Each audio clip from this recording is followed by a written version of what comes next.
ඉතින් ඒ නිසා යුද්ධ කරනකොට අපෙන් අහලා නෙවෙයිනේ යුද්ධ කරේ යුද්ධ පටන් ගත්තේ.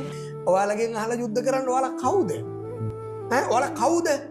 යුද්ධ කරනවා නම් යුද්ධ කරන්න මහින්ද රාජපක්ෂට අහන්න ඕන වෙලා තිබ්බේ මචං. මායිම් ගම්මානවල මැරිච්ච බඩදරු අම්මලාගේ. මායිම් ගම්මානවල බෙලි කපලා මරපු හාමුදුරුවෝ. ශ්‍රී මහා බෝධිය ළඟ වෙඩි තියලා මරපු මිනිස්සුන්ගේ.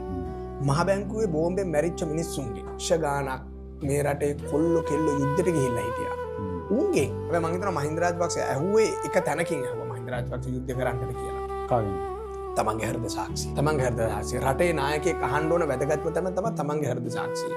එහෙනම් අපි කියනවා හරිනේ මැඩම්. අහන්න ඕන එකෙන් අහලා කරේ. සෝරි ඕගොල්ලන්ගෙන් අහන්න බැරි වුණා නා. ඔව්. හරිනේ මැඩම් මේ නම්බරේ දෙන්න මහින්ද මහත්තයාට කෝල් එකක් දෙන්න කියලා. එවනේ. මම සමාව වෙන්න කියන්න. අහන්න බැරි වුණා. අනේ මේ සෝරි මේ අහන්න බැරි වුණා. ඉතින් අහන්න නැතුව අපි කරා. කරලා අපි ඉවරත් කරා. මේ සමාවෙන්න අපි රටට සාමයක් ගෙනාවා. අපිට ඒකට සමාව දෙන්න සෝරි.